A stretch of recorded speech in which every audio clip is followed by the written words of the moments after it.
Rebel Force Radio presents... Hello, what have we here? Fangirls Going Rogue. I met her in a Jedi chat room. Star Wars news, topics, and conversation from the female point of view. I like the sound of that. With Tricia and Teresa Delgado. This is Fangirls Going Rogue. Welcome, everybody, to another episode of Fangirls Going Rogue. I'm Teresa, one of your hosts, and with me, as always, is, she's going to be the Cowboy Jedi today, or Cowgirl Jedi, whichever you want to be, Tricia.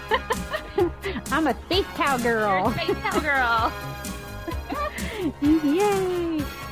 We're a little bit punchy this time of year. It's summertime. There's no school for the fan kids.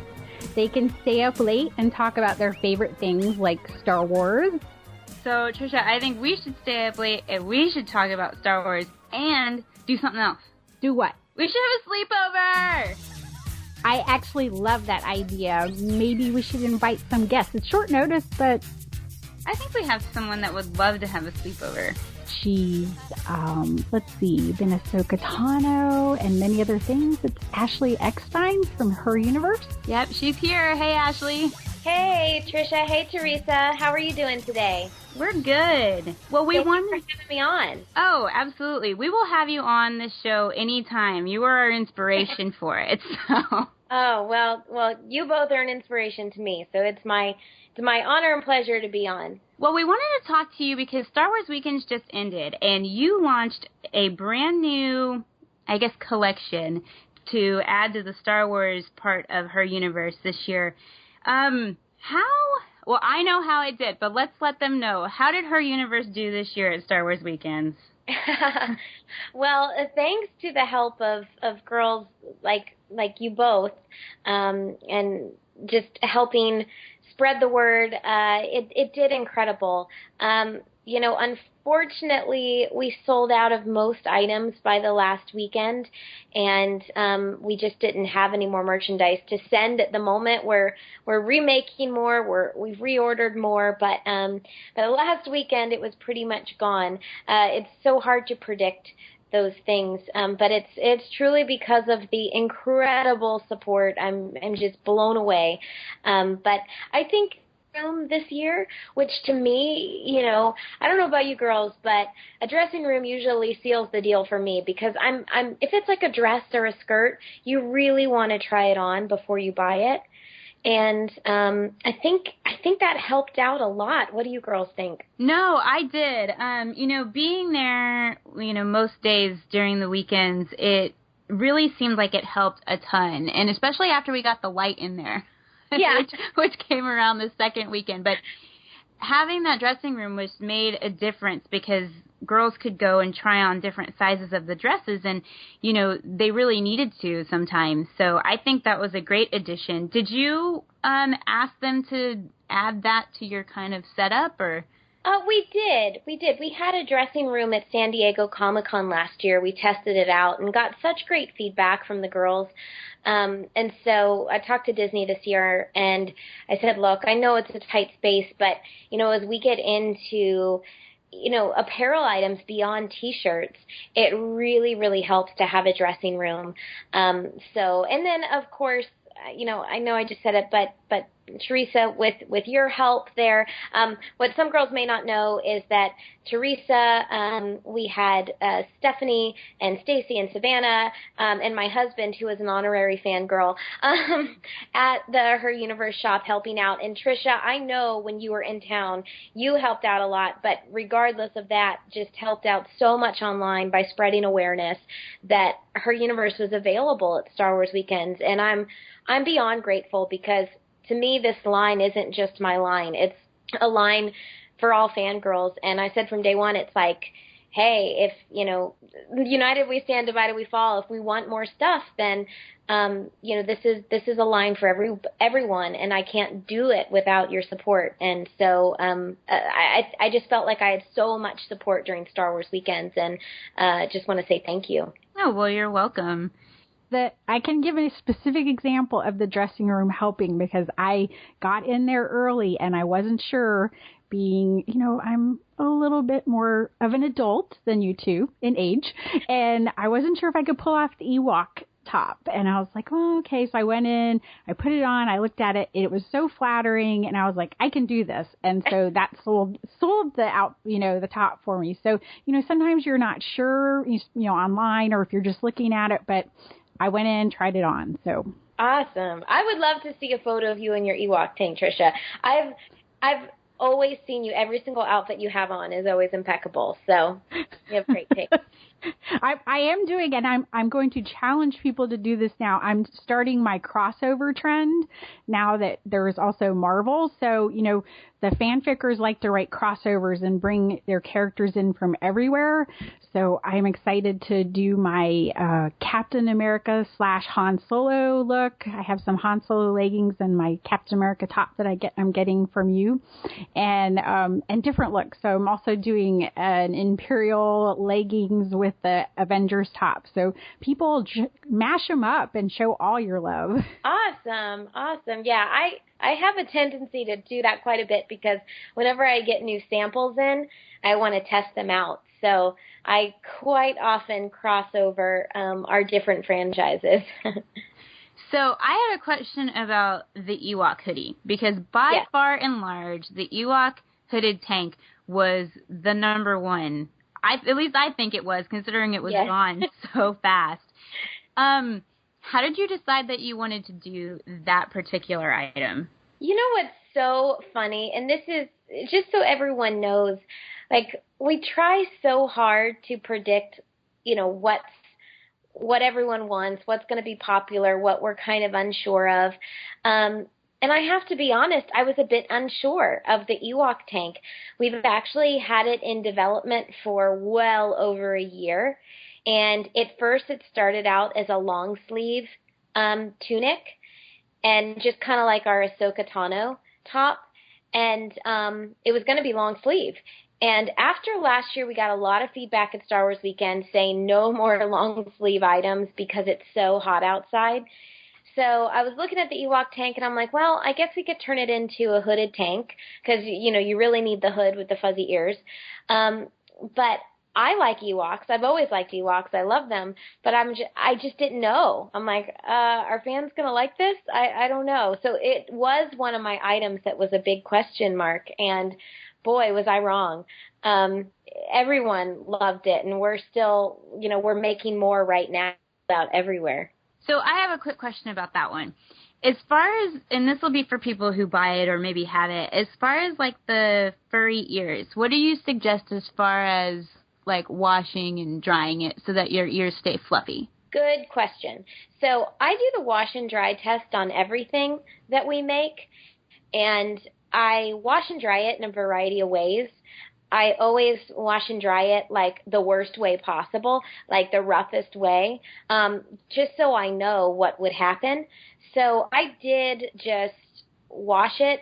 I always wash my things inside out, though. I do recommend you wash it inside out, but I washed it inside out on a regular cycle, and then I put it in the tumble dry on a regular cycle, and the ears turned out just fine.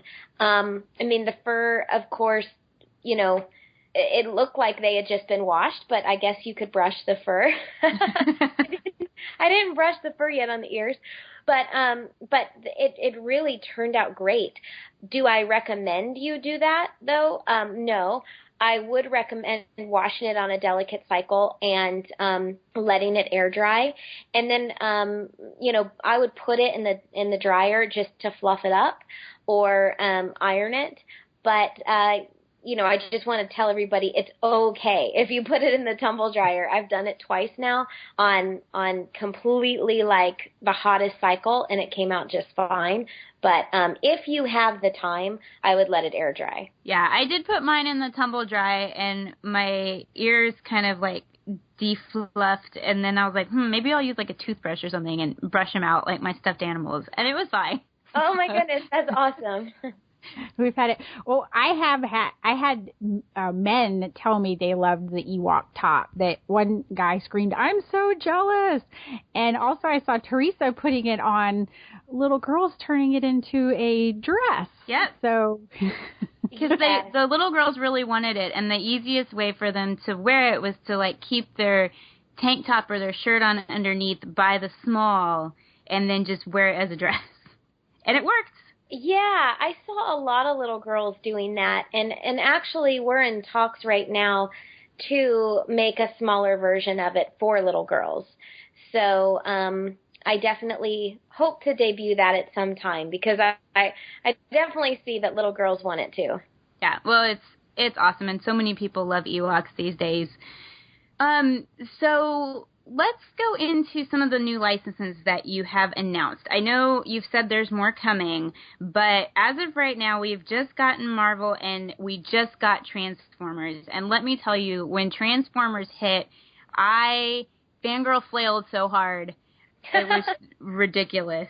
Oh, geez. We actually found out that we got the Marvel license back in kind of late November. So we've been working on it since then. It just takes so long you have to complete your contract, and then all of your factories where you get your merchandise made have to be approved. Then you have to design and get all of your designs approved. Then you have to sample them. I mean, we've been working just on this first collection since November. And I will tell you, because some people, were like, well, why did you start with so many Captain America items? Well, that's because we were hoping to release our Marvel line way back when Captain America 2 came out. So there was just a couple delays. So that's why we have, a couple Captain America items. But it just takes time. I mean, on average, it takes at least 6 to the new design.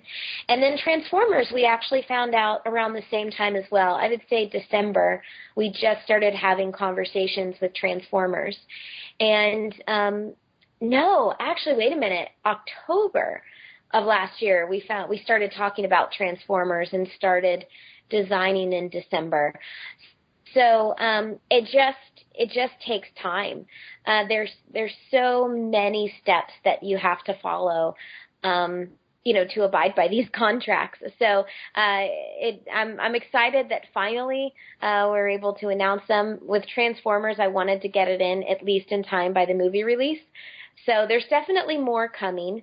I know, everyone with, when we announce a new license, they say, well, what about this character? And what about this character? And, I'm definitely watching all the comments and what characters they want. And some of the things are already in development. It's just, like I said, it takes time. So continue to tell me what you want for the new licenses. And, I appreciate the feedback, and I'll either let you know and I'll say, hey, it's already in development, or good idea, I'll look into it. Well, I love the phrase "more than meets the eye" for Transformers, but then I thought about it in the fangirl perspective, because on that tank you have it in there that it's like a perfect phrase for fangirls, and it is. Yeah. And it's so great. So it is. I mean, the more I was looking at it, it's just, to me, it has so many layers to it for fangirls, because, for so long, when you see a girl at a convention, you think like, oh, is she there with her husband, or is she there with her boyfriend? Or, you see what they call the so-called booth babes, and it's like, oh, well, she's just there, to look cute or to look pretty. And it's like, at these events in their own right, they're there because they want to be there, and they know a heck of a lot more sometimes than some of the guys that they're with. And so that's why I think more than meets the eye, because, for so long fangirls have been judged like we didn't know very much. And I think, especially the two of you are perfect examples. I mean, you teach me, so much. And I mean, Tricia, I just have to say, I didn't get to mention this during Star Wars weekends, but one of my favorite things I got was your book that you signed to me, and I'm so humbled by the fact that I mentioned in your, acknowledgement section or thank you section. It means the world to me, and it's definitely on, it's my next book to read. It's on my reading list, and I'm just so blown away by it. I mean, you're definitely more than meets the eye, that's for sure. It just blows my mind that you could write a novel like that, because to me, that's so difficult. I sit down to write, and I end up writing like an essay, and then I'm done. Like, I just can't write beyond a page. It's perseverance. Thank you very much. So I appreciate it. I wanted to know, because it's July. It's going to be San Diego Comic-Con coming up here, and I'm not going this year, but you have a fashion show at San Diego Comic-Con. Can you explain a little bit about that? And then also, will there be things will people who aren't there can see pictures or coverage? Yes. So we're very excited about this fashion show this year. It's really the first ever major fashion show, first ever geek couture fashion show at San Diego Comic-Con. And it's something we've been working on with San Diego Comic-Con for 2 years now. We tried to make it happen last year, and we just didn't have enough time to put it all together. So we've been planning it for a while, and I've noticed a trend the past several years that especially girls, they don't necessarily just show up in straight up cosplay. They show up in costumed inspired fashion. I can't tell you how many amazing TARDIS dresses I've seen that are true, pieces of fashion. They're not costumes. And so I wanted to, literally provide a runway for these fans to showcase their fashion. So we did. It's going to be actually in the Grand Manchester Hyatt on Thursday night. It'll be 6:00, and this is going to feel like a fashion show right out of New York Fashion Week. And we've chosen 36 designers, and I want to say it was so tough. We had 160 designers submit their designs, and just to narrow down, we only wanted to pick 30 because of time, because that's all the time we have. After looking at them all, I said, okay, I'm going to pick 35 because I can't narrow it down past that. And then I couldn't narrow it down past 36. So we have 36 designers, but I want to say I narrowed it down to 52 that really, it killed me to cut past 52. So if anyone's listening that did submit a design, I mean, just know how hard it was and how much we agonized over it. But we have 36 designers, and they're going to compete for a chance to win the opportunity to design a collection with me, with her universe, to be sold at Hot Topic. So there's going to be a judges winner and an audience winner. The fashion show in its entirety will be available sometime in August. It's just going to take a while to turn it around and edit it. But we will have a highlight reel available the weekend of Comic-Con, and I'm sure there will be a ton of photos. So definitely be checking our social media pages, and we'll be posting a ton. And we do have a surprise announcement at that fashion show. So, ooh, yay! Exciting! Yay! So everybody tune in. Yes. We will make, as soon as the fashion show is over, we will make an announcement, because it'll be kind of hard to miss. My dress is themed around this announcement. Now I'm so jealous that I'm not going to be there. Well, we know that there will be plenty of people there with their phones and their Twitter, and we will see it all live on social media. So everybody tweet lots from there if you're going to be there.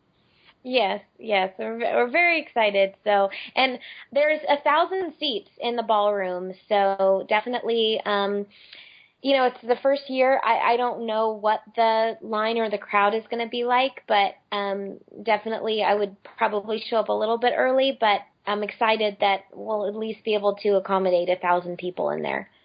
That's awesome. Are you going to be at any other conventions this convention season? We're still working that out, actually. Usually I try to make my way to New York ComicCon. There's also a possibility of me going to Australia for OzCon. which I'm really excited about because I've never been to Australia. Details are not finalized, so it's not 100%, but I'm definitely hoping to make that happen. So it's still kind of up in the air, but I know there will be a lot of travel. And if you want to tell people where they can find you. Yes, as always, you can check out our shop and our designs and our Fangirl of the Day, which we're still doing, and still girls can submit themselves to be Fangirl of the Day, or you can submit somebody you know to be Fangirl of the Day. I know, Tricia, we have gotten so many amazing submissions from you. I just think it's amazing, and thank you for all the recaps to recap all of these awesome girls that we showcase. So all of that is on heruniverse.com or on Facebook at the Her Universe official fan page. We have Twitter at Her Universe, Instagram at Her Universe, and Her Universe on Tumblr. So definitely come and say hi. It's just me and Dan Madsen, who helps post occasionally. He's another honorary fangirl. But we love your feedback and photos, and just come and say hello. Well, thank you so much for giving us the little sneak peek into everything, and for all the great lines that are coming out. We're so excited to see all the stuff. So I'm very looking forward to the Black Widow hoodie. Oh, yes. It's actually probably my favorite piece so far from the Marvel line. It does not disappoint. All right, great. Well, thank you, Ashley, so much, and you have a great day. Oh, thank you. You girls, too. Thank you so much. I hope to chat with you again soon. Okay, thank you. Bye. It's T-shirt time. Don't know the power of the dark side. It's the Rebel Force Radio t-shirt in Dark Side Black. If you only knew the power of the dark side. Rebel Force Radio t-shirts available now at shotglassdigital.com. Get one now before they're gone. It is your destiny. It was so great to talk to Ashley again, and I'm really excited to see all the twit pics and Instagram shots from the Her Universe Geek Couture fashion show at San Diego Comic-Con. So am I. I think that's going to be a really cool new thing, and hopefully it goes well so that they can, do it again. There's another part of that interview that's actually at Jedi News. It's going to be on Radio 1138, I believe, in their next episode, and we talked all about Star Wars weekends. Well, definitely check it out. Yep. Okay, that's either the pizza or our guest is here, so hang on a second. Hello? Hello, I'm throwing glitter in the air. Hey, Tricia, it's Consetta. Hello, how are you? I'm telling you, Teresa's like, she's got the network. I am so impressed. Consetta, welcome to the show. Thank you so much for having me. I'm so excited. I've had way too much sugar and caffeine, so there, I have said that. Well, then you're ready for the slumber party then. Yes, I am. For anybody who doesn't know Consetta, she's of Parker Publicity, and I went into your Full Sith bio about page and just looked up, and you work with Rancho Obi-Wan for media marketing, and also met your husband at Skywalker Ranch, and I think my favorite thing is that you are not afraid of snakes, so that's important. It is. So random. It's random, but my fear of spiders and clowns makes up for that. So there's a good balance. But I felt it was more important to focus on the positive and that I'm not afraid of snakes. Well, okay, so I'll take care of the spiders at this slumber party if for some reason there is some. You can take care of snakes. I don't know what kind of slumber party we're having. An adventurous one. And then Tricia, I don't know. You can take care of clowns? No, clowns, no, not. I'm definitely afraid of clowns. we need to invite somebody then that can take care of that, or we're all just going to go run screaming and leave a trail of glitter. So we really are just thrilled to have you here, because one of our things is we want to highlight fangirls in the fangirl community. And so we're like putting together our list a year ago when we're putting together this who we wanted on the show. And you were really right there at the top. And because you've sort of just owned being a fangirl and then made it a career. So We ask everybody, though, who comes on our show, what does it mean to you to be a fangirl? Oh, gosh. Ultimately, I think it just means being who you are and not being afraid of that. We've certainly all encountered challenges throughout our life, whether it's, you feel insecure or you're bullied or you feel inadequate or question, especially as a girl. I think we, at least I know myself, you just get self-conscious and you get wrapped up in what everybody thinks. And I really struggled with that early on and into my teens, as I think most of us do. But when I found Star Wars when I was 6 years old, it was something that I loved so much, and it just inspired me on a level that had never known before. And it made me so happy. It was one thing that I really tried to stay true with, and that I didn't want to let anybody sway my feelings about it. If I'd go to school and I'd have my Empire Strikes Back lunchbox, or, was wearing my Han Solo blaster iron-on T-shirt, I never let it bother me if anybody, teased me or questioned me. And I don't know, I don't want to say I owned it, because that doesn't really cover it. I wasn't afraid to be who I was. And I've tried to really hang on to that. And, when you have your ups and downs, Star Wars was a friend to me. So it was a friend that I knew that I could always turn to and count on. And I've made a lot of life decisions based on Star Wars philosophy and my love of Star Wars. And it's been a very dear friend to me. And I, in turn, wanted to kind of reciprocate that friendship and what it's given me and pursue it career-wise somehow, because I'm a firm believer that if you find something that you love, regardless of what it is, I think you can find, whether it's a relationship with a husband or a friend or your work. And I've been so, so fortunate, because it's been by total chance, but the common thread connection there has been Star Wars. So, I guess just being honest and not being afraid to openly love the things that you love, regardless of what fandom it is or whatever it may be. Well, and you make a lot of good points, and it's kind of interesting because I feel like we have two sort of generations of fangirls here on the show, because I'm one of the younger ones, but yet I'm not one of the younger ones. You know what I mean? Right. And yes. So it's interesting because, like, for you and Tricia and even Vanessa Marshall, like, your story's all kind of the same. You didn't really know people growing up that liked Star Wars or know other girls. And me, I knew some, but I didn't know that many. And I feel really fortunate for the fan kids that are out there in this day and age where being a geek is cool, and there's geek pop culture all over the place, that it's almost not cool if you're not a geek, that they're getting the benefits of things that we wish that we had when we were kids.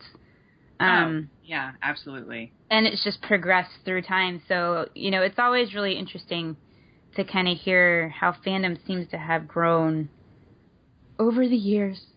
Yeah, big time. I don't know. I guess, my husband and I joke that we're like, the original trilogy or first group of fan kids with Star Wars, and watching it progress and evolve over the years, and especially with social media, I'm just astounded on a daily basis at the connections being made, and I still get excited. Even with you guys, it's like we would totally have been friends when we were little. You're able to finally connect with people, whether you meet them in person or not, that have the similarities and the common likes and that thread of Star Wars which makes the community of it so strong, that we all feel very passionately about it, and how it's kind of affected our way of thinking and how we function. And I look out and I'm like, gosh, it's just like a huge friend community of something that we all share in common. And to have that now as an adult is really pretty fabulous. Like, for me, I still, I can get teary-eyed just thinking about it, because I would have loved to have had that when I was little. So it's like finally connecting and meeting kids that I've always wanted to meet, and finding them now. It's great. I love social media. I don't know what I would do without it, and I've never had so many friends that don't live anywhere near me. I know. It's funny because you see people meet for the first time at conventions and they like know everything about each other, but some people have never even met in person. You know, they know their kids, or, you know, they've seen each other one time at another convention, and they know, you know, about their families and everything that happens. So to finally get to meet is always fun. You remember when there used to be that stigma of, like, don't meet people that in person that you meet online? Yeah. Can you imagine if we all just stayed online friends forever on AOL chat rooms? Oh, my God. What's AOL? Yeah. No. Oh, my gosh. Yeah, that goes way back. On IM. Oh, that doesn't exist anymore. I didn't even use a computer in college. That makes me feel really old. If you met somebody, it was at the library or in class. And my old word processor. Oh, memories. Floppy disks, but not the little hard ones, like the actual big black, really floppy ones. Yes. I indeed have encountered those. Oh, retro time. Yes. So anyway, so you took your fandom, and you made a career out of it as a publicist, which is amazing to me. I'm still in awe of the people who've been able to take their fandom and make money from it. So I need all the advice that I can get. But does the fanish part keep work fun? And what recommendations do you have for someone who wants to turn their fandom into a career, like me? Like you. Again, it was being a fan. I know that it never occurred to me that it would affect how I felt about Star Wars or anything that I, really enjoyed. I know that it did concern my husband, my trooper husband. He was like, "Are you sure this isn't going to, make, because with work is work, and you're going to have good days and you're going to have bad days." And I can honestly say that it has not done anything except really kind of amplify my love for Star Wars and movies in general. Star Wars was the first movie that really affected me deeply, obviously. But I'm a huge Indiana Jones fan, Close Encounters of the Third Kind, E.T., Jaws. There were a lot of different films which is why I really wanted to, I was like, I want to work in the movies. And for me, it wasn't, I want to be on screen. It was, I really want to understand how the people made this movie, the behind the scenes type people, which was just an area that just by chance interested me. I always loved animals, movies, and I wanted to work in radio. And I've been fortunate by total chance, and I'm not just saying that I've worked in all three areas. And it's really just by connecting with people and being honest about who you are, talking about the things that you like. My first actual professional job out of college was working for the local Humane Society, which I loved dearly, and did the humane education and all the publicity, and was the Pet of the Week girl. I did over 500 live television spots and took animals on and showcased them and did my best to get them adopted. And through that, ended up, I would go to a local radio station to do a Pet of the Week spot. And they liked my enthusiasm because they knew they could tell how much I loved the animals, and they didn't know if that would maybe, kind of transpire into broadcasting. I did not have any broadcasting experience. But then I took a job part-time doing morning radio at a country station and had a blast. And then I would still work at the Humane Society. And then because of how radio did, I ended up getting an offer at a station in Cincinnati. So I moved from Southern Indiana to Cincinnati, was working in radio, and learned about a company that, reps for the major motion picture studios and holds advanced screenings in the Midwest. And that's how I ended up then getting a job in film promotions and publicity. And now I'm just babbling, but it really was just by total chance, really being in the right place at the right time, but always being very honest about what my passions were and about things that I wasn't real excited about. There were things that I, had to be involved with, or especially in radio, there were some things that I wasn't too keen on, and I would voice my opinion or try to express ways in which maybe we could do, take it in a different route. So I was always very open about who I was and what I was passionate about, and never hiding who I was. And I really think that helped open some doors for me.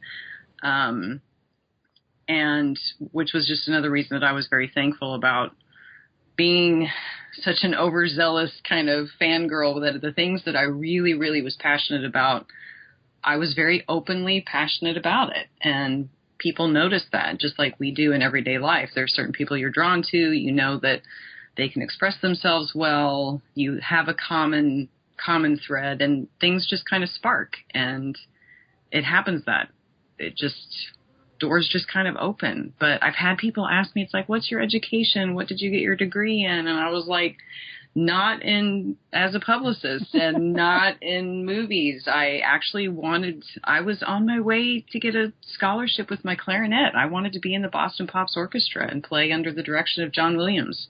Music was my life for a very long time, and I had an emergency tonsillectomy my senior year of high school that cost me a music scholarship. Wow. Oh, man. No fun. Everything changed. And at the time I was devastated, but now it all makes sense because I was meant to go down a different path. So I, majored in communications, and I have a minor in sociology and psychology, and, communications you can use with everything, but I didn't go to school for broadcasting or specifically public relations or anything like that. It just, it boils down to passion and to just kind of, you had a little bit of the force with you. Yeah. I was really, really, really fortunate. And I realize that, and I think about that on a daily basis, actually, when I look back and see how everything kind of fell into place. And certainly there were times that we've all had, and I've certainly had my own, that were incredibly trying and difficult. But that was all part of my journey of where I am. And I'm so grateful to be where I am right now that I wouldn't change anything else. Because it would have taken me down a different path. One of the places that you're at is Rancho Obi-Wan, and not everybody is familiar necessarily with what Rancho Obi-Wan does and what your kind of mission is as part of the Star Wars community. And I know there's also a special event coming up. So can you kind of explain that to people? Absolutely. And thanks for asking, because I know sometimes it's hard. It's like everybody knows about Rancho Obi-Wan. But it's great to see more and more people on a daily basis. We get more followers on Twitter and Facebook and people discovering it. Because a lot of people have heard about Steve Sansweet, who used to be the head of fan relations at Lucasfilm, and the fact that Steve had been collecting Star Wars items.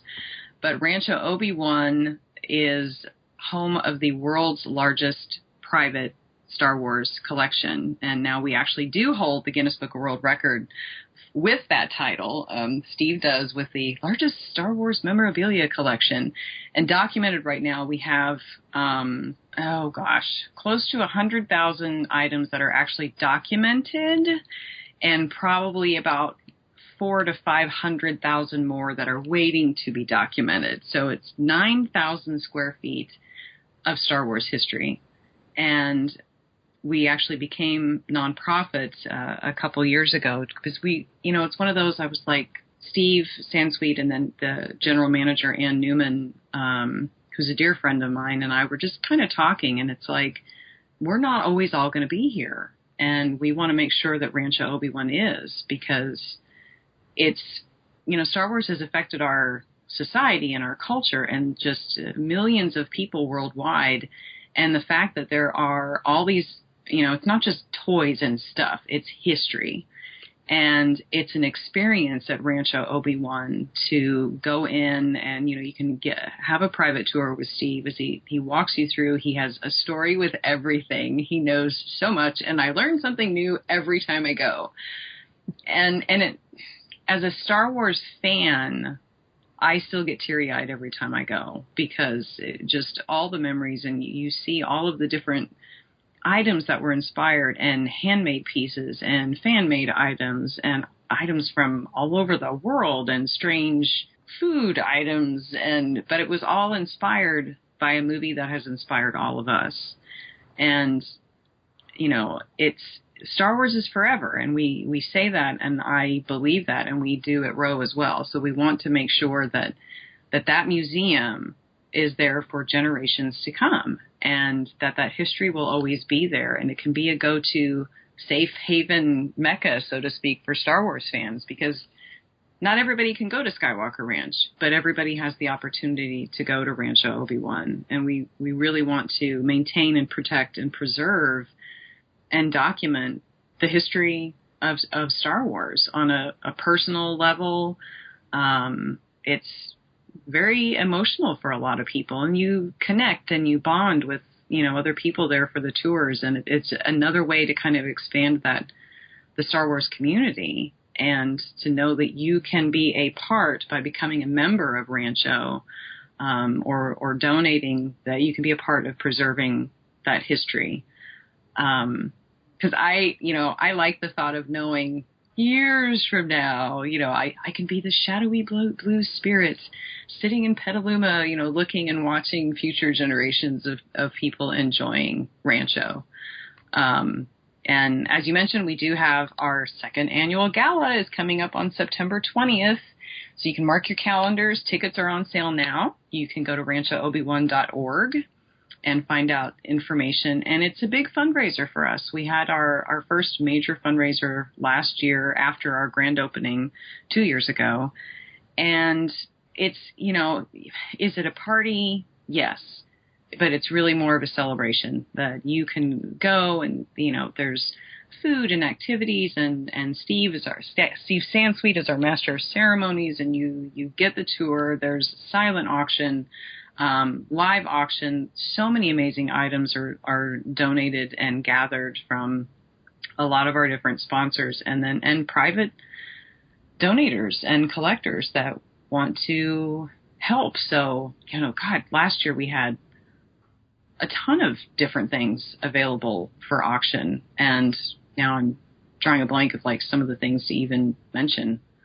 Sorry, we'll put up a link with I know there's been some coverage, so let's do our show notes. So we'll make sure everybody can see past ones, because there's really some cool, you know, there's some cool coverage and on it. So there's always ways to show people, but yeah, and great. When is it? It's Saturday, September 20th. I want to go. From 4 until 11. It's a 7-hour celebration of Star Wars. We'll have amazing gift bags filled with, you know, we have limited edition gala items, you know, T-shirts and other things within the gift bag. Like last year, it was, we called it World Record Night because we were celebrating our Guinness Book of World Records event. So everything had the Guinness Book of World Record logo on, and it was we could only make so many of those, so that you cannot buy those. We don't sell those, so it's limited edition items, and people were so excited. It was like Christmas morning. It was everybody getting their bag, and you could look through and see what was in it, and people trading, and because there's, you know, different things in the different bags, and it was so much fun. And then, you know, we have our mystery VIP guests. You never know who's going to show up. Last year we had Dave Filoni, James Arnold Taylor, Catherine Tabor, Tom Kane, we had Darren Hayes. I mean, we had just amazing people, you know, and yes, you know, many talent from the Clone Wars, but they also love Star Wars too. So, you know, we all got to enjoy that together. Oh, I want to go. If you need a bag stuffer. Yes, we have an amazing group I'll go of and sit in the back and just stuff bags. I will write that down. Bag stuffers. It'll give me an excuse to go to California and see Vanessa and see you and just help and like peek out around the side and go, I'm not really invited, but I'm here. Look. I know. Side picture. Well, it's funny because part of my job is kind of, I obviously the talent wrangler for the evening and help coordinate all that. But I also look at security with that because I'm so used to dealing with paparazzi and things with my job, especially when I worked in LA, and I'm really good at seeing people that aren't supposed to be there. But I would look the other way if I saw you guys peeking over the fence. I'm big enough to be a bouncer, don't you think, Tricia? Yeah. I don't know, Teresa. I've seen you back some people off. Oh, so. I am pretty good at that. She's little, but she's mighty. Yes, I hear you. That's, me too. It's like, judge me by my size, do you? I can hold my own, I can. Yes. Okay, well, last month, Vanessa Marshall answered our question of what's the most underrated aspect of Star Wars, talking about the charity work, like that the 501st does, Rebel Legion, and stuff like that. What would you say is the area of Star Wars that you think does not get enough recognition? That's a good question.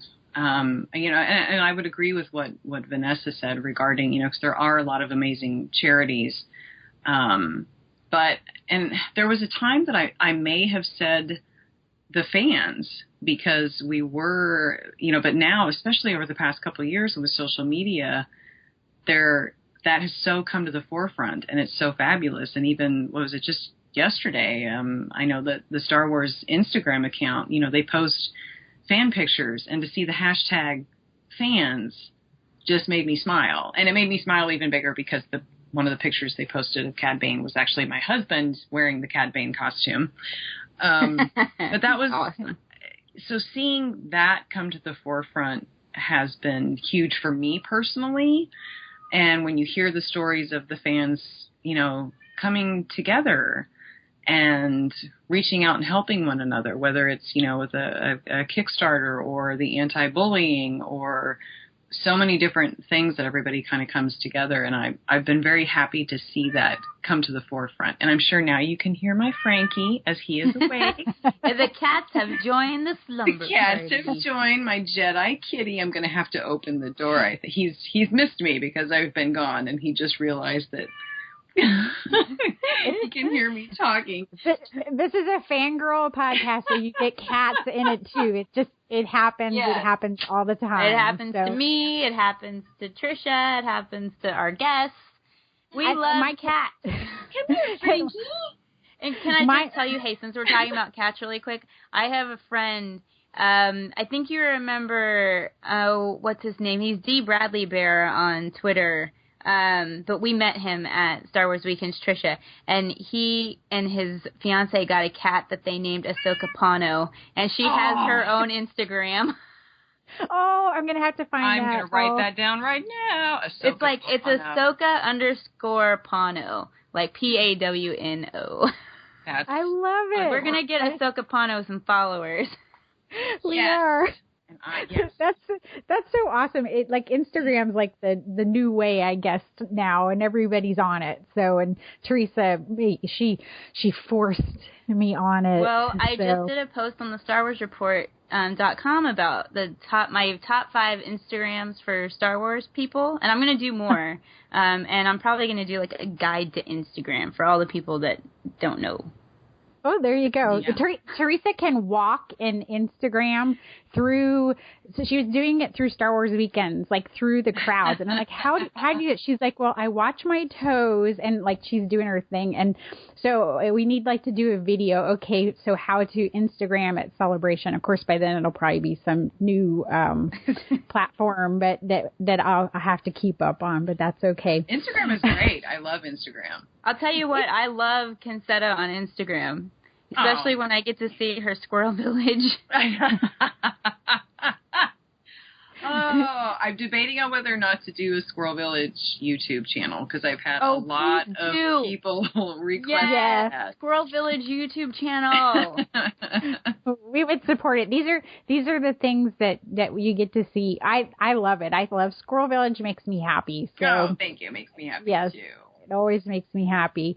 So we're let's see. We're doing our slumber party, and I wanted to share with you guys that speaking of Vanessa Marshall, that she has an interview in the new Insider that's hitting Star Wars Insider 151 that's hitting mailboxes right now. Hey. There's also Lisa Granshaw, who was on our show to talk about Rebels Toys a few episodes ago. She did an article on fangirl fashion, including her universe and a couple other things, because there's been some high fashion with Star Wars in it. And so this is the coolest thing, I think, ever. And also there was a little article on Fangirls Flying High that I wrote. Yay! And yes, and I got to mention talking to Drea Latamendi on the show and also Claire Grant.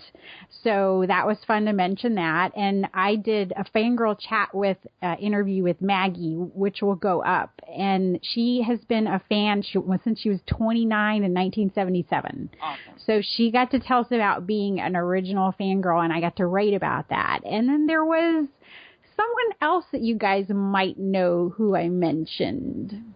Who? Her name starts with a T. Oh yeah, Teresa Delgado. Yay! And I think this calls for an official glitter pillow fight. Glitter pillow fight. I don't know how we do that through the internet, but you know what I'm going to do? If you guys, I'm not going to tell you. You'll see. Okay. It's going to be special. It's going to be awesome. That's what it's going to be. This episode's going to come out way after what I'm talking about right now will happen. So everybody just look back on Twitter and Instagram. Like once this comes out, look back like a week. We'll put the links in the show notes too. So I just thought it would be fun to just talk about some things that fangirls talk about and sometimes fan guys talk about. So we're just going to fanboys. I'm changing it up. Fan kids. So one of the things I've noticed, and this is really cool, exciting to me, every time I've been traveling a lot. So every time I'm opening a magazine, because that's what I do on planes, I'm seeing all these women from Star Wars associated with it in one way or the other in these magazines, pop culture, not just Star Wars Insider, but we had Lupita Nyong'o in Vogue, on the cover of Vogue. I mean, Kim Kardashian was on the cover of Vogue. Right.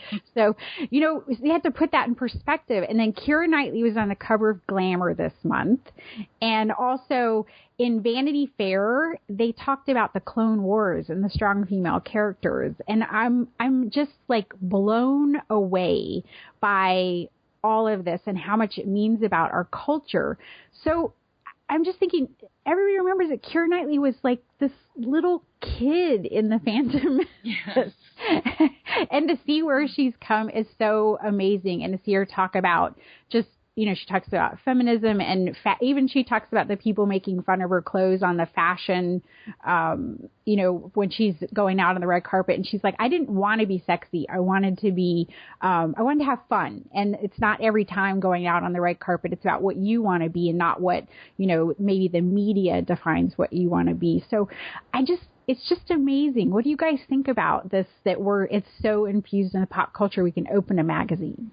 I personally think it's awesome. Yes, I would. Yeah, exactly. It's fabulous. And what I love about it is one of the first things that I started collecting were magazine covers that had Star Wars, characters and celebrities featured on it. So I have the stack of, I have the old Rolling Stone when Carrie Fisher and Harrison Ford, Mark Hamill, and Billy Dee were on the front, and my old People magazine with Harrison Ford and Karen Allen from Raiders of the Lost Ark. So I love that, and especially that it's expanded beyond just entertainment magazines, but that you can look around, you're like, boom, there it is.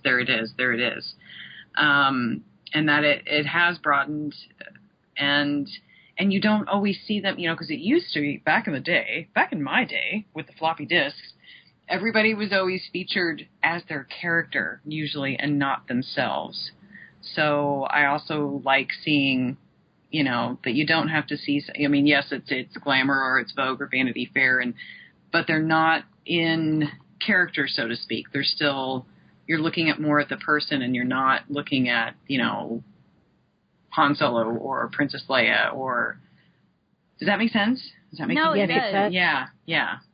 But one of the things I think is that it's not just, like, people that have been in Star Wars that have sort of helped this. Like, I would think, like, Jennifer Lawrence has done a lot for geek pop culture because of being in the Hunger Games, you know, and then just being the kind of person she is and then being on the cover of stuff. Emma Watson, you know, there's so many females from other franchises and then, like, some of the ladies from Game of Thrones, you know, and just stuff like that, that they're broadening all of that to make room for everybody else, you know, and I think it's really great that, you know, we have articles written in Vanity Fair about the Clone Wars.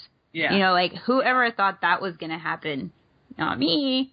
So, I mean, I'm super glad that it did, but, you know, and I'm sad to say that I actually thought, well, you know, if I want Star Wars stuff, it'll have to be in, you know, a Star Wars magazine. But I'm so glad that it's not anymore. And, you know, who knows where these magazines will go with all of this stuff. But I think it's really, really fun. And Ashley Eckstein needs to be on the cover of a magazine. Yes. We'll start that campaign. So new hashtag. New hashtag. One of the other ladies who's sort of tangentially related to Star Wars that I've seen in Cosmopolitan was Melody Hobson, who is now married to George Lucas. And this woman is fantastic and amazing, and she has her own voice and knows her own thing. And I just wanted to ask Consetta, because I thought maybe because of the museum aspect of Rancho Obi-Wan, what do you think of the Lucas Museum going to Chicago? Do you have any thoughts on that? I'm glad that there's going to be a Lucas Museum. I guess I want to say that first and foremost. And I know I live in the San Francisco area now, and I know there were a lot of people that were incredibly disappointed to find out it wasn't going to be here. On a personal level, I was born in Joliet, just south of Chicago, and I have family in the Chicago area and a huge Cubs fan. So I was so excited for Chicago. But I mean, really any city would be fortunate. And as fans, I think we're all going to be lucky, regardless of where it is, that we will have the opportunity to see that. And I also like the fact that people are making sure that people understand it's not a Star Wars museum. Yeah, it's like his pop culture art that he's collected over. He has the most amazing collection of artwork. Many things were on display at Skywalker Ranch and at the Presidio, and you just look at it. It's amazing and it's breathtaking. And the fact that, you know, he wants to share that. So it's like film history, you know, in general. So I know I saw, I think it was Amy Ratcliffe that was saying, come on, people, it's not just a Star Wars museum. You know, if you want to go to see a Star Wars museum, come to Rancho Obi-Wan. But this is so much more than that. So it's been sad for me to see, you know, there's been so much struggle and people, you know, it's like, oh, it should go there. And there were so many there's always politics gets involved. So regardless of where it was going to end up, I'm pleased that it is going to be. And, so yeah, and that people are excited about it. But yeah, I got family in Chicagoland, so. Well, now you'll have an excuse to go. Well, right. Now we'll have to meet up there. My husband's from Chicago, so Yay. he's from Downers Grove area, and so that's good for me. Yep, yeah, it is. So, but again, you know, wherever it's going to be, we will all hopefully make that journey together to experience it. Oh, I'm sure we will.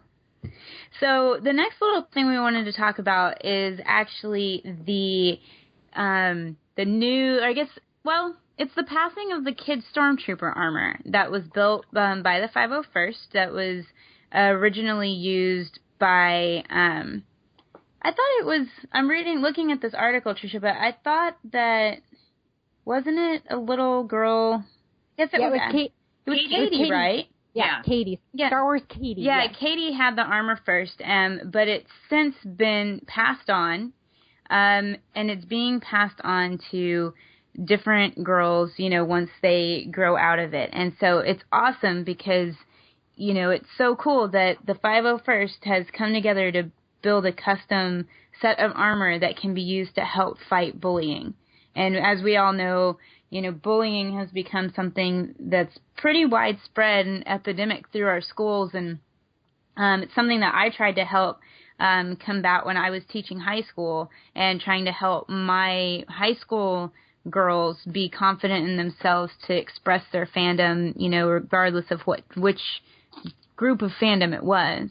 And so I did a lot of fighting on that when I was teaching. But what do you guys think about the whole Stormtrooper armor? Because I didn't know about it until this article broke.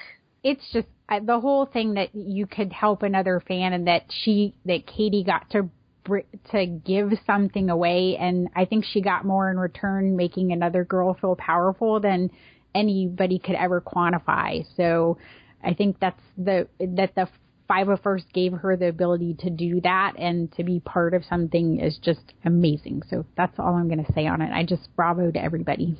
Yeah, it was amazing. I remember when I first heard about Katie, and I'd gotten a message from someone that I knew through the veterinary hospital I had worked at that just sent me, she's like, oh, I follow this mom's blog, and I saw this article about this little girl who was getting bullied about Star Wars, so I wanted to send it to you. And when I looked at it, there'd only been like 19 people that had looked at it, I guess, and I read it, and I was like, oh my God, you know, my heart just sank.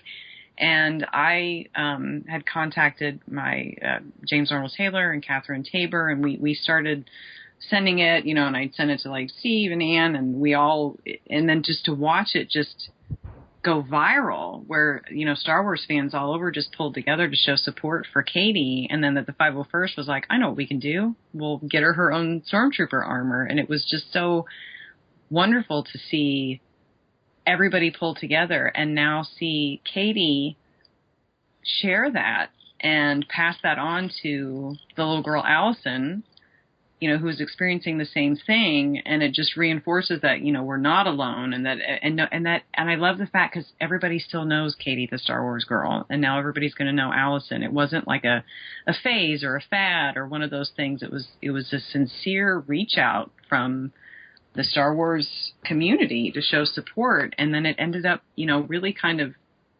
showing a broader element of how bullying affects everyone, regardless of, you know, who you are or what, you know, what fandom you are or whatever.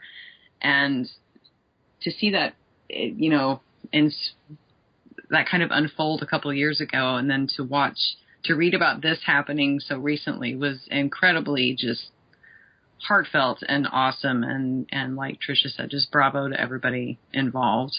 It was a pay it forward. I feel like it's just a beautiful thing. When I read it, I'm crying. Yeah. And, you know, it's like one thing, I was like, yeah, I have a tear in my eye. I'm really sorry.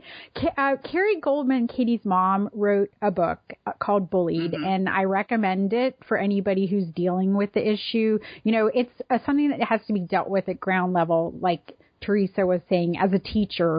Right. You know, there's something that everybody can do about it. So Bullied actually talks about how some of the Star Wars people, you know, reached out and went to Katie, and then it talks about sort of her experience as a mother and what she's found.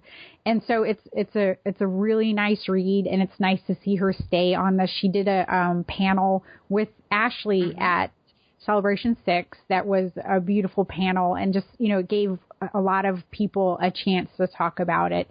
And there was also an article on Daily Dot about We Want Leia. The one father has been blogging about his daughter wanting Leia toys. And this is another moment, pay it forward, where the young, a collector actually took her toys, her old toys, out of their box. Now, collectors don't do this. You don't take things out of the box, a lot of them. I do.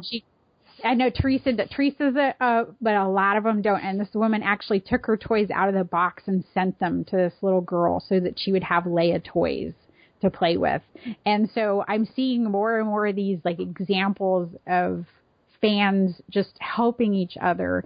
And that kind of brought to mind the Yak Face Twitter account, they mentioned that the Leia toys that they were going to be doing them, that Disney Store was bringing them forward. It was in the Star Wars Insider, and Yakface actually started the petition online, and they supported that. And we've also had some nice emails to our account from different fanboys who've supported the female fans and the toys. And I just wanted to say thank you to Andrew Nowicki. He talked about boys and toys, and also Benjamin Spears, who sent an email about being excited to watch Rebels with his son and his daughter. So all those mentions and discussion, everybody is supporting this movement of having all fans included, and it's really kind of heartwarming, and goes back to kind of that underrated thing of the fans being really awesome. So it's really great that yeah, absolutely, they get recognized. Yay, glitter bomb! Glitter bomb! Glitterfic pillow fight. Now, Teresa, you have to do your thing again. So well, I haven't done it yet. I'm recording a podcast. I can't just dive into social media right now. Wait a minute, you do that all the time when you're walking around the park. Well, yeah. I got nothing. I got nothing because I probably could do it right now while we're talking. So Teresa's got the next topic. Okay. This one is very near and dear to me, and we'll talk about why. But we're going to talk about Harrison Ford and his leg injury. And Tricia, you found a quote for this. I did. We had a slight weapons malfunction, but everything's perfectly all right now. We're fine. We're all fine here in Star Wars. Thank you. How are you? I just that kept coming to my mind when this all came out. It's the biggest thing is that what the fangirls want to say is that we're glad, Harrison Ford, that you're going to be recovering, and not just because we care about the movie, because we care about you. And I thought this was a good topic. Teresa wanted to bring it up, but also because I know Consetta you love Harrison Ford too. I love him deeply. Yes. He was my first hero other than my dad, when I was little, and just as far as I'm concerned, he hung the moon, and I've been fortunate enough to meet him twice, and I love him dearly, and he smells really good and amazing, and I've loved everything that he's ever done. So when I see, the first thing I do when I go on, especially with Twitter, I always to see what's trending first, just in case, God forbid, anything, hopefully it's really good stuff, but just in case something bad. So when I saw his name trending, my heart just sank, because I'm immediately thinking the worst. And, then I saw it was like, there was an ankle injury, and I'm like, it was more than an ankle injury. They're not going to, and I know he's Harrison Ford, but the fact that he was airlifted, and it was like, stay calm. I remember when he injured his knee on the set of The Fugitive. I remember when he hurt his back during Temple of Doom, when he had his helicopter crash in 1999. I was like, okay, Harrison, what is it this time, buddy? We're all here with you. It's going to be okay. So deep down, I knew that he was okay, but I also felt that it was more serious than what they were alluding to. And then, of course, all the rumors start and everything. And I'm like, as long as he's okay, and if it means that anything is delayed, I never thought I'd get to say there'd be an episode 7. So if I have to wait another month or 2 or 6 or a year to see it, I'm okay with that. A million glitter bombs right now. Right? Thank you so much. Thank you. Oh. Seriously. Okay, and this is why I wanted to talk about this. Not to cut you off, but no. You hit the nail on the head. I do not understand what is going on with fandom these days. It's like, Harrison Ford got hurt. That stinks. What about my movie? What about your movie? How about your movie wait? How about you ask the appropriate question? How are you, Harrison Ford, person who helped create my entire childhood by having the best scoundrel in the world? How are you? Are you okay? Yes.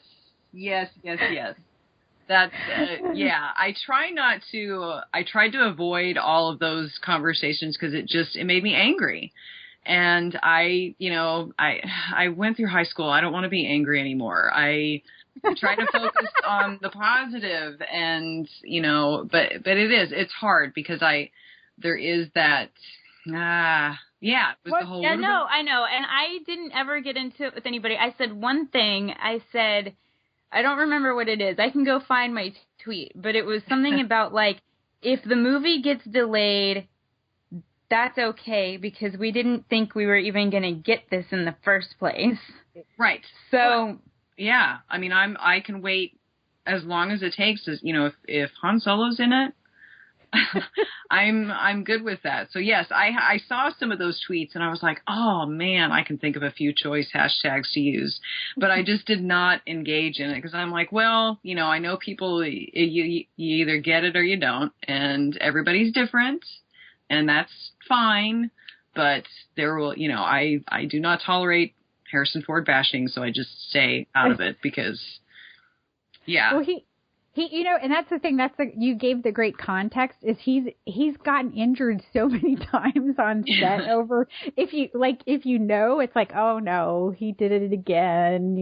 But it's because I think he's all in and gung ho. It has to be.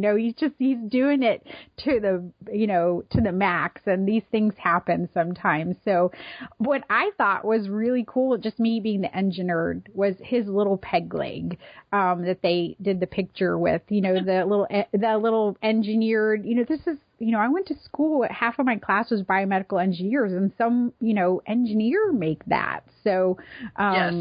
That he could walk around and be mobile like he's just walking around. But, I actually think if I saw that and I thought Han Solo the pirate would be really cool. But well, yeah, he'll pirate. Yeah. He's Hondo. He's Hondo.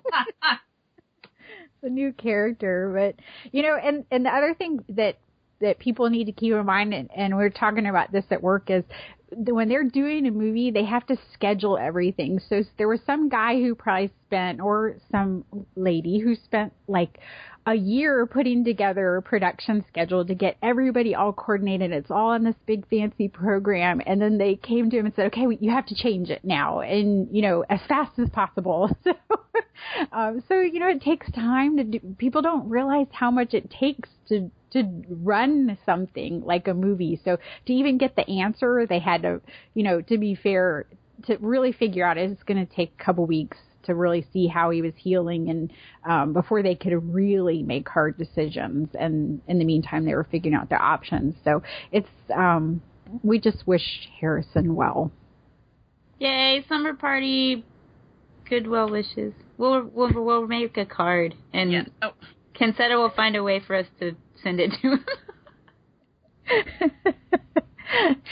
and also well. And yes, a million times. Yes.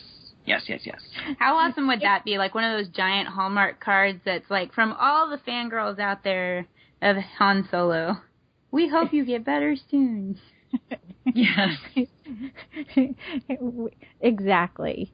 We could send it. Too bad I just wish he would be on Twitter. Just one, I think now his ankle is on Twitter. If anybody's seen that account. So it's not really Harrison Ford, but it's somebody who's having a little fun. Yes, I'm being followed by Harrison Ford's ankle. I laughed out loud when I saw it.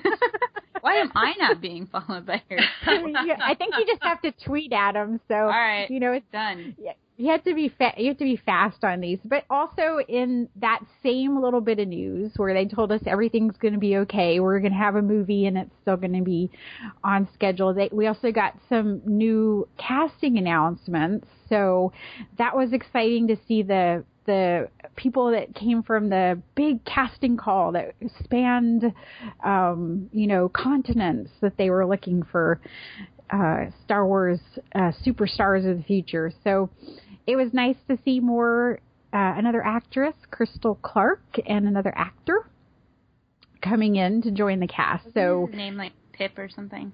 Yes, Pip. Okay. Yes. I wasn't going crazy about that. That's awesome. I love the fact that there is an actor in the movie named Pip. I have to say that we have like the prettiest name cast of when you think of all the pretty names of the actors and actresses. I'm always like, oh, I think there are going to be a lot of kids with these names in the future. Yeah, like Crystal, Lupita, Gwendolyn, Carrie, Daisy, Pip. Yes. Pip. I don't know how many will have Domhnall's name, but you know that's one. Andy, John, Oscar, yeah, Oscar, Isaac. Yeah, you could go either way with that one. You could go either one. Yes, exactly. We got more emails from our listeners about diversity, and Adrian from California wrote us a nice little letter, and I think, talking about diversity in the casting when that issue had come up, and, again, we're seeing more positive signs with Crystal Clark. So everything looks really up and up, even with, this little shakeup with Harrison Ford's injury. But I'm feeling positive and sunshiny, and I think I should throw more glitter in the air at this point. Yes. Hey, what color glitter does everybody have? Because I have purple glitter. Pink. It's always pink. I have pink and purple, so there you go. Oh, there you go. So I see blue. I have blue as well. Yay. Okay. Yay. We discussed a few emails as we were talking about those topics, but we had an interesting question from one of our listeners. His name is Martin Acuna, and he said, "Hey, how's it going? I was sitting around watching The Return of the Jedi again, and I saw it a few days ago, and I'm watching it again. Anyways, I keep looking at the background stuff more and more to see what I can see, and I didn't know there was a girl rogue fighter. Cool, love the show. And I didn't know there was a girl rogue fighter either." He included a screenshot. It's when they're, preparing to go down to Endor, and they're, she's right behind Billy D. Williams. And so I'm like, who is this girl? So if anybody knows who it is, because I know there are people who know these facts, that if you could send us the email and let us know, yes, we would love it. Yeah, I didn't know either. I got to be honest. Yeah, so please, anybody who knows that kind of stuff, I know you're out there. Email us and let us know. And let me mention this because Fangirls Going Rogue is on the Star Wars community page now. Yay! And the picture I sent in was the beautiful picture of us in our Rogue Squadron X-Wing costumes with R2-D2, which is, a sketch. By Krista Morim. Yes, by Krista Morim. And I had to send that in. And then I was reading the new role-playing game guide, Age of Rebellion, and they have they have pictures, just for different artwork from the role-playing game. And there's a female X-Wing fighter. She's trying to she's like escaping out of, I don't know if it's a crashed or a down X-Wing, but she's trying to pull her R2 unit out of the socket. And I just saw that picture and I was like, oh my gosh, I love this picture. So more girls in X-Wing costumes, or actually for real in the role-playing game, is really awesome. So super. Yay. So we had a question, another listener question from one of our favorite fangirls. It's Jonah Marie from the Wookiee Gunner, and she says, "One of the many things that I love about your podcast is the introduction. At one point, we hear the character of Windows, played by Jay Baruchel from the 2009 film Fanboys, and let me just say, fangirl flail for him.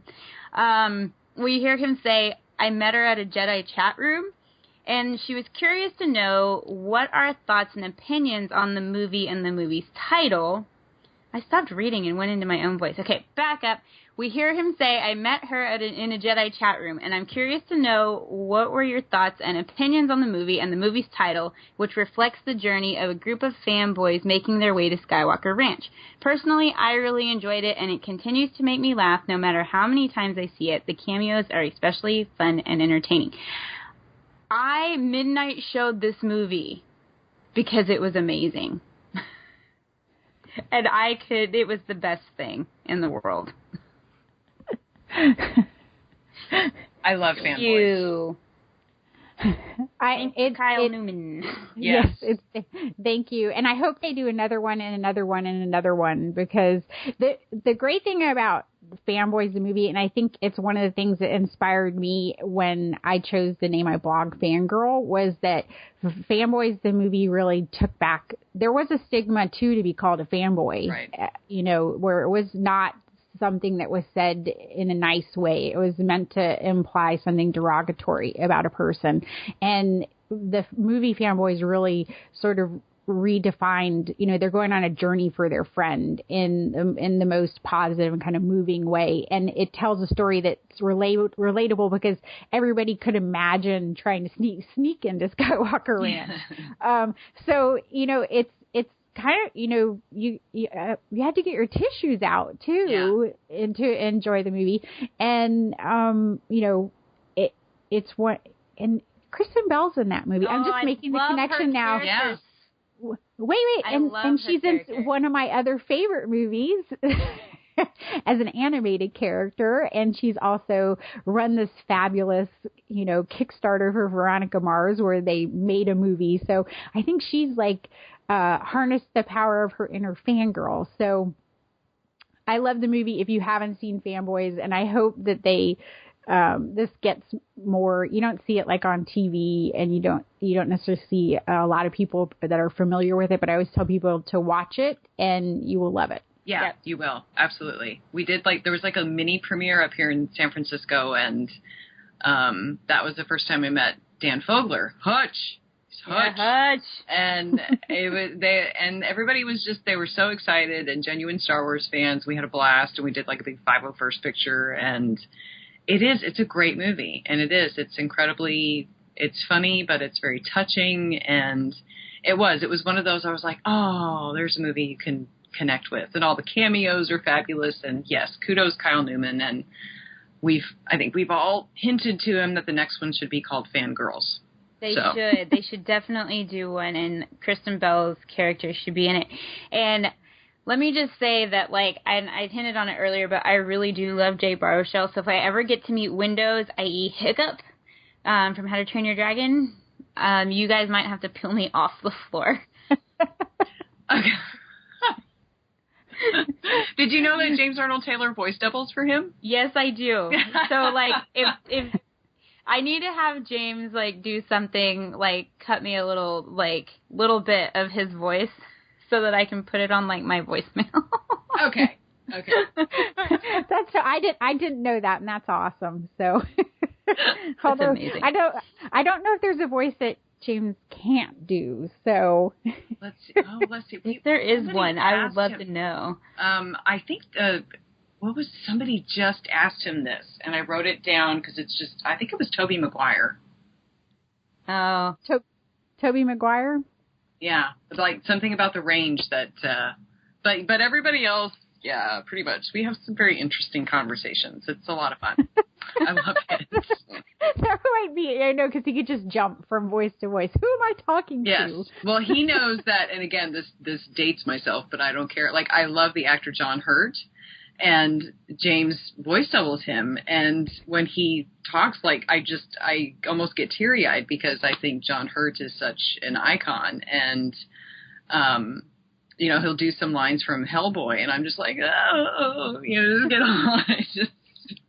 And then he put that in his show. So he's like, I loved John Hurt in my show for you, and he goes through all the voices because he knows that's one of my personal favorites. You should ask him for me if he can do Winnie the Pooh. Yeah. Winnie the Pooh. Yeah. Oh my gosh. Michael J. Fox. That's the voice. That's a good one. He does. He's great at that. Yeah. He does it perfect. I'm just like, oh my gosh, it sounds just like him. I know. Oh yeah, I told him, I was like, we're going to record one of our conversations one time, just to, but I wouldn't do that. It's fun though. So, character discussion. We had much debate. And Teresa, who did we decide on? We decided on Mother Talzin, but really quick, Consetta, do you have time to do this really quick, or? I have a couple minutes. Yes, but I don't want to mess you guys up. No, we're good. We're good. We can talk about it fast. Okay, so we chose another Talzin, and the reason we chose that is because we hadn't picked somebody from the Clone Wars in a while, a sense of interest, and, you know, kind of a dark side character that is really unique. So we wanted to bring her in and talk about her. What did you guys think about when you first saw her in the Clone Wars? She scares me. She scares me. She scares me in the most awesome way. I am totally fascinated by witches, and just from, you know, being you know, a Disney kid, and, you know, there's so many scary witch characters in Disney. And then the thing that I always loved about her is the way her clothes have kind of a life of their own.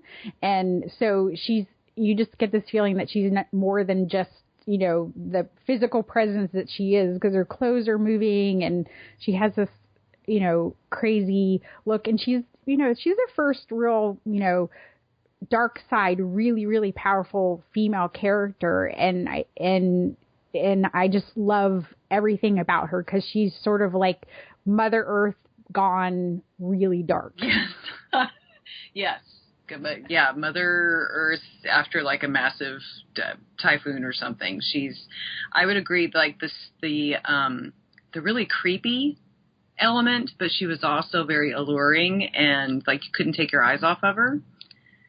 But yeah, she was good and spooky, but I liked the whole witch coven aspect element of it as well, and the fact that we kind of went down a much darker path there finally. And I love orange, so I was super excited. I know that's like totally random. Wasn't her like the main headdress orange? She's kind of got orangish red kind of vibe going. Yeah. Because it was, you know, with like the white and the black on the face, and then like the orange, and it just, I don't know. I would like a plushie of her. I will admit that. Can you imagine like a Pop Funko plushie of Mother Talzin? Right. Yes. Well, we have Darth Vader ones. You know, the thing was, she was originally, there was concept art early for the prequel trilogies, and she was deemed too scary for the movie. And they also, you know, at the time, George Lucas wanted to have her clothes actually, you know, move, but he couldn't quite do that. So she's been kind of around, you know, in the mind. So it was really cool. And it's also ironic that she was too scary, but she ended up in the Clone Wars, the kids show. I know. I was like, oh, this is good stuff. There were some, you know, especially with what we got to see on Netflix and seeing the unedited versions and season 6, and awesome. It was just so awesome. Sick. It's so sick. I could think of all kinds of words. Sick, wicked. I'm going into my Ninja Turtles. Right? I mean, there were some of those episodes I wanted to call D. Bradley Baker and be like, I'm so sorry. I'm so sorry. Oh. I know, right? And yeah, the Lost Missions are, if you haven't seen them, you should. Absolutely, yes. And I think they're available in a lot of more formats.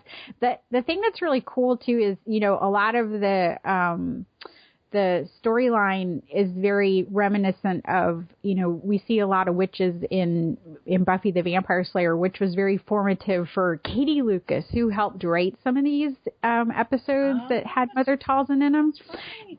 And so I think that was just interesting how prequel trilogies, in the original trilogy, there's very much kind of this mystical, fantastical element, and in some ways that sort of kind of got drawn back in the prequel trilogies, but in the Clone Wars we saw it and Mother Talzin kind of brings it in, you know, in spades, where, you know, magic or this fantastical, you know, not everything is explainable.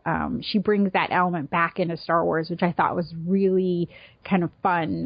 You know, it went everywhere. If you read the comics and the books, always sort of harness that in kind of sometimes in a goofy, campy way. Mm-hmm. But you know, that's always been part of Star Wars, so it was fun to see it come back visually. Mm-hmm. Agreed. Sith glitter All in bombs. agreement. Glitter Yay. bombs. Woo! But dark glitter bombs. Green, it's green. It has to be green, glowy glitter for that's Mother true. Talzin. Yes. Okay. Yes. I wonder how you make that. Make that happen, Teresa. Okay. Yeah. I got it. I'll include it in the pillow fight that will ensue. Well, thank you, Consetta, for coming on so much and coming to our slumber party. Thanks for inviting me. It was a blast. We have to have you on again because this is probably the first show where we have actually gone off on tangents. I love podcast tangents. We're guilty. It's a good thing. Well, I'll leave my Tauntaun sleeping bag out for next time, so. And where can people find you? The easiest way to find you. We put this in our show notes. Let's see. Easiest way is on Twitter at Parker Publicist. You can always go to my website, parkerpublicity.com. And you can find me at ranchoobiwan.org as well. There you go. And they'll all be up in the show notes. Sweet. All right. Well, thank you so much. And we know you need to go, so we will let you go, and then we will close out this show. Well, I appreciate it so much. You guys are awesome. Fangirl flail, huge massive hugs, and glitter bombs. Yay! Hey, say hi to the squirrels. I will. Thank you guys. Have a good one. May the force be with you. Thanks. All right, you too. Bye. Bye. So we want to thank everybody so much that listens to the show and always gives us feedback on Twitter and stuff like that. But Tricia, I have noticed we've sort of had a decline of emails, and I'm wondering if that's because we don't talk about them enough. So I wanted to let Tricia know that I want to include in the show, starting next month, at the very top, reading 1 or 2 emails every single month. And it's kind of hard just to explain for everybody that's emailing us, because since we're only a monthly show, we don't have enough time to read all the emails that we want to read. So we apologize for slacking on the emails, but please, please, please email us, because we love hearing from you. It's one of my favorite parts of the day to look at my phone and see that Fangirls Going Rogue has an email, and it's from you guys. Or a voicemail. We do listen to the voicemails also. And, you know, one of the things, and it's a good thing, but we tend to get more emails when things are very controversial in fandom. So it's nice to see that we're just having fun in fandom. But even when we're having a fun episode, if you want to send an email and just say you had fun listening to us on the show, we would love it too. And we write back. Yep, and send us your thoughts on, anything. You can Facebook message us too.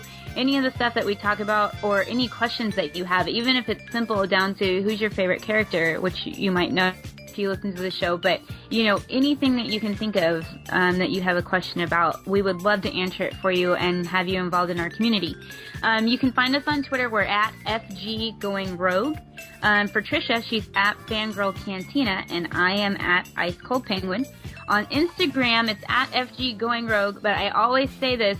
We have the Instagram account. I try to use it, but I tend to use my personal one more just because Instagram does not make it easy for me to switch back and forth at all. But our Tumblr is super active, and Tricia will tell you all about that. But please follow us on Instagram. You can also follow me. I'm the same, at Ice Cold Penguin. Our email is fangirlsgoingrogue@gmail.com. And then you always do this part. Go ahead. I get to do voicemail. Oh, she makes me say the hard part. Let's see. The voicemail number is 331-21-EWOKS, or that's 331-213-9657. And if you go to Facebook, just search Fangirls Going Rogue, and I try to keep that active, and Teresa does too. So that's an easy way to check in on the community and see what's going on. And Tumblr is Fangirls Going Rogue on Tumblr, and that one is 5 or 6 times a day. I'm not really good at themes, but anything I see that's cool and neat, I get it on there and tumble it. So I think I'm just gonna start stealing things from the Tumblr and putting them on Instagram. Well, I retumble a lot of your stuff too. Oh, cool. So, yeah. I don't even look at my Tumblr because I just link it to my Instagram.